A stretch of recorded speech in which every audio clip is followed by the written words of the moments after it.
Hi everyone, in this particular video we'll try to understand the 10 most important argument writing topic which you need to prepare if you guys are appearing for CAPF 2025. Now there would be 10 topics and there would be 5 bonus topics. These initial 10 topics would be comparatively easier. जो बाद में मैं 5 topic आपको देने वाला हूं that would be on the tougher side. और जो लास्ट के 5 bonus टॉपिक हैं, these topics are currently asked in CAPF exam, similar pattern. Same pattern CAPF में फाइनल एग्जाम के अंदर आता है। जो लास्ट के 5 टॉपिक है, इनिशियल 10 जो है आपको आपका इनर्शिया तोड़ने के लिए है। हालांकि थीम बहुत इंपॉर्टेंट है, यही थीम आ रही है, लेकिन लास्ट के 5 जो हैं those topics to some extent जो है पैराडॉक्सिकल है। उसमें आपको दिखेगा lot of paradox is involved, irony is involved, double standard is involved, court is involved and lot of things are involved. Last के 5 तो इनिशियल 10 जो टॉपिक है वो मैं आपको डिस्कस करना स्टार्ट कर देता हूं। और इन जो टॉपिक सिलेक्शन का जो पीछे जो मेथड है वो बता देता हूं। पहला 15 साल के पीवाईक्यू एनालाइज किए हैं, प्लस साल भर का करंट अफेयर पढ़ा है, उसके बेसिस पे ये 10-15 टॉपिक जो है ये मैं आपके सामने लेके आ रहा हूं। पहला टॉपिक है The government should provide a universal basic income for all its citizens. अब यहाँ पे देखिए, यूनिवर्सल बेसिक इनकम आज की बात नहीं है, बहुत लंबे समय से यूबीआई की बात हो रही है। और यूबीआई की बात जो है यहाँ पे आपको देखा होगा कि गारंटीड है। इसके साथ ये टॉपिक इसलिए भी इंपॉर्टेंट हो जाता है क्योंकि गारंटीड एमएसपी की बात भी चल रही है, गारंटीड एमएसपी और legalise MSP also. So that is why this particular topic holds ground in the current time और यूपीएससी का एक फेवरेट टॉपिक है। और आज के टाइम में जब डेटा आप देखोगे 8.11% अनएम्प्लॉयमेंट रेट है। अगर अप्रैल 2023 की बात करोगे, करंट ट्रेंड जो है वो 6 के करीब है, 6 से भी नीचे आ चुका है। And there are nearly 2 billion people lack adequate social protection in the country. Okay, so that is the data you can use and that is the particular quote you can use. Poverty anywhere, or poverty is the worst form of violence and overcoming poverty is not a gesture of charity, it is an act of justice. So this is the particular topic which you need to prepare before appearing for the exam. Economy से आता है और social justice से आता है। ये important है topic, इसको छोड़ के मत जाना। तो यूबीआई प्रिपेयर कर लेना, सिमिलर लाइन पे गारंटेड एमएसपी प्रिपेयर कर लेना। Next is same sex marriage should be made legal. देखिए लंबे समय से इसके ऊपर डिबेट है, सेम सेक्स मैरिज के ऊपर। इंडोनेशिया जैसी कंट्रीज ने यहाँ पे भी सेम सेक्स मैरिज हो रही हैं। देयर आर सर्टेन कंट्रीज, बहुत सारी ऐसी कंट्री आ रही है जहाँ पे सेम सेक्स मैरिज हो रही हैं, अलाउ कर दिया है। लेकिन इंडिया के अंदर अभी ये नहीं है। लेकिन there is a particular community in India, LGBTQ करके, right, they are demanding this right for a very long time. Supreme court भी इसको क्लोजली फॉलो कर रहा है। तो this is a very debatable topic, no doubt about it. Government का क्या stand है, सुप्रीम कोर्ट का क्या स्टैंड है, सोशल जो साइंटिस्ट है उनका क्या स्टैंड है, सबके स्टैंड को आपको इसके अंदर डालना है, तब आप उसके फेवर और अगेंस्ट में आप लिखोगे। There is a particular quote also, injustice anywhere is a threat to justice everywhere, given by Martin Luther King and Voltaire has also given a comment that I do not agree with what you have to say but I will defend to the death that your right to say it, that is given by the Voltaire. तो यहाँ पे relevance इसलिए है क्योंकि judicial एक्टिज्म दिखा हमें, same sex marriage, या फिर हमने देखा था section 377 was also decriminalized. Okay, and ongoing debates and around individual rights versus traditional societal structure, there is a debate to it. Now coming to the next topic. Next topic is technology is causing unemployment, no doubt about it. There is an advent of AI. AI ने बहुत सारा job displacement कर दी है, इस पे question पूछने के chances हैं। टेक्नोलॉजी से क्वेश्चन आ रहा है, technology combining with this society, right, technology combining with Indian economy, combining with the society. So technology is causing unemployment, no doubt about it. You can say that 56 out of 100 new jobs are in the gig economy, potential job losses due to AI. तो आप इसमें favour और against दोनों में लिख सकते हो कि टेक्नोलॉजी की मदद से गिग इकोनॉमी भी आई है, पोटेंशियल लॉस हुआ ड्यू टू AI। और क्रिश्चियन लैंग बोलते हैं कि technology is useful servant but a dangerous master also. Technology is a neutral, it depends on how we use it. There is a data to it that nearly AI could lead to 30% or 3 million job loss by 2022। हालांकि हुआ है नहीं हुआ है, this is an old data, you can use it. तो job displacement के ऊपर है ये। Next is women are better manager the men. ये भी एक टॉपिक है, वीमेन एसोसिएटेड थीम आती है सीपीएफ के अंदर, क्वेश्चन पहले भी आ चुका है, राइट, वीमेन से रिलेटेड। तो social justice, leadership and gender equality पे क्वेश्चन है। की स्टैट्स क्या है, वीमेन की इनकम जो है it is only about 1/5 of main, that is why this question is important in the current time. अगर आप देखोगे इंडिया का global gender gap report 135, India is position eight. Thereafter, B.R. Ambedkar has given a particular comment, I measure the progress of a community by the degree of progress which women have achieved. Or there is another quote given by Brigham Young. He says, you educate a man, you educate a man, but you educate a woman, you educate a generation. ये तो बहुत पुराना है, बहुत लोग इसको लंबे समय से यूज करते आए हैं। नेक्स्ट टॉपिक है human gene editing. Genetically modified crop पे आ चुका है तो ह्यूमन जीन एडिटिंग पे भी आ सकता है. Is more bane than boon, ऐसे ही आ सकता है डायरेक्टली.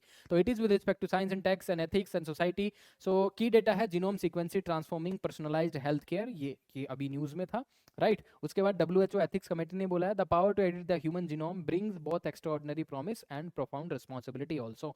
तो ह्यूमन जीन एडिटिंग क्या करता है, अगर आपको किसी हेरिडिटरी डिजीज है, blood cancer and all those things, अगर आप पहले ही जो क्रिस्पर टेक्निक है ऑल दोस उनको यूटिलाइज कर सकते हो, तो you can use it for the benefit of humanity. But there are certain concerns also it, कि उसमें सुपर ह्यूमन बना सकते हैं बहुत सारी चीजें. Now online education is better than traditional education, ऐसे क्वेश्चन आते रहे हैं. CPF में आया पहले, जैसे डिजिटल टेक्नोलॉजी में replace text books also. So online education is better than traditional education. There is a particular data to it that only 14.9% rural household had internet access versus 42.4% urban. So this online education would not become reality because majority of the Indians are living in rural areas. Up to 65% of the population is basically stayed in rural areas. So online education, yes, no doubt it is, can be better than traditional education, but mass जो है India का वो यहाँ पे रहता है rural areas के अंदर, and they are following traditional this education system. ठीक है. उसके साथ there is a particular thing also that is a challenge, digital divide reality is there. The pandemic revealed that effective online education requires more than just internet access. It needs devices, digital literacy, supported home environment. And there is a quote to it given by Mahatma Gandhi: education is what remains after one has forgotten what one has learnt in school. That is the particular quote. Next is we should blame fast food restaurant for the obesity. बहुत important है. अगर आप report देखोगे, there is a particular report national family health survey says that कि India के अंदर obesity is on rise. There is a non communicable disease contributes to up to 60% of that in India. NCD is on rise. 60% मौतें India के अंदर non communicable disease से हो रहे हैं. Non communicable disease all due to lifestyle this problems like obesity, right, lethargy and all those things. तो इसके अंदर आप देखोगे data, India is the third most obese country after China, right. तो थर्ड मोस्ट कंट्री हो गया, second after China in obesity rank, right. India is third highest in globally in terms of obesity, right. Children की भी population अगर आप देखोगे most obese हो रही है इंडिया के अंदर, and children is the best human resource any country can has. और children ही initial time में अगर obese हो जाते हैं, not fit for any role, तो हमारे लिए बहुत बड़ा potential human resource loss है. Now global warming is a threat to the environment, another topic number 8. Why it is important? Because there is a critical thing also, that global warming is happening and we are also seeing extreme climate events, right. That is a reality. So there is a quote given by Mahatma Gandhi: earth provides enough to satisfy every man's need but not every man's greed. IPCC की report डाल दो, warming is unequal and unprecedented, ये सारी डाल सकते हो. I am keeping up the pace because electricity issue है and all the devices are running on the inverter. तो आई डोंट नो कि कितना देर तक वो इसको होल्ड कर पाएगा. That is why I am increasing the pace. So over population is a threat to the environment. There is a context to this, right. UPSC ने बहुत बार पूछा है और पॉपुलेशन या population is a more of a bane than boon. तो और population, since India has become the most populous country in the world, तो इसके आने के चांसेस ज्यादा हैं. और population can create waste related issues, can create waste treated issues also, waste management. This plants can become a failure due to overpopulation, right. तो ये सारी चीजें आप लिख सकते हो. Now coming to the another topic, last topic, couple should not live together before getting married. You know what is happening in Uttarakhand, what is happening in Rajasthan. There is a community policing happening in Rajasthan, Bangalore and Uttarakhand also, because वहाँ पे अगर if you are living in relationship with any person, ठीक है, तो you must register your stay with that particular person. तो आपको registration कराना पड़ेगा. So it is a direct attack on individual liberty versus social norms. Individual liberty, your personal choice, your relationship testing, your financial pragmatism and family stability, cultural heritage, marriage institution, these are the social norms that hold some contracting view, right. There is a social context. You can talk about uniform civil code that is passed by Uttarakhand government and the Rajasthan, right, also doing work in this direction. Now coming to the top 5, just bonus question जो कि आपके लिए important है. A little learning is a dangerous thing. Why this particular topic is important? Because it will help in developing critical skills. It will help in developing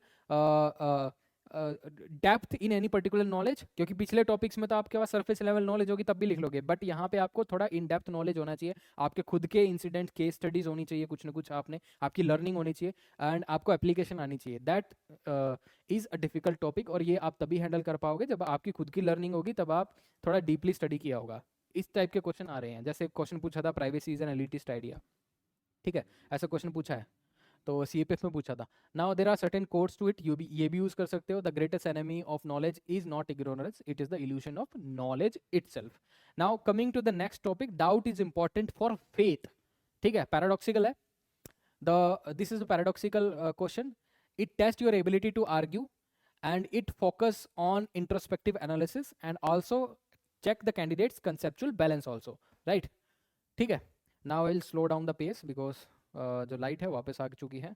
तो देर इज requirement of mindset development also, right, in this particular topic. इसके अंदर mindset development की आपको जरूरत है. You can mention various instances where doubt is important for a faith because every unique thing, creative things started with certain doubt. ठीक है, जब हम रिफॉर्म तभी कर पाते हैं तो हमारे मन में डाउट हो, एप्रीहेंशन हो, ऑल दोस थिंग्स. अगर हमको लगता है कि everything is great, everything is fine, तो इनोवेशन के चांसेस ही नहीं है. आज अगर हम देखें फर्स्ट वर्ल्ड वॉर में, सेकंड वर्ल्ड वॉर में जो भी टेक्नोलॉजी यूज हो रही थी, ठीक है, वही आज तक चल रही होती. लेकिन क्या था, that there was a requirement of particular thing, there was certain apprehension, there was certain deterrence from the enemy. उनको लगता था उनके पास बेहतर वेपन्स है. ठीक है, उनको डाउट में थे whether our weapon would be superior और not. So doubt is more important for faith.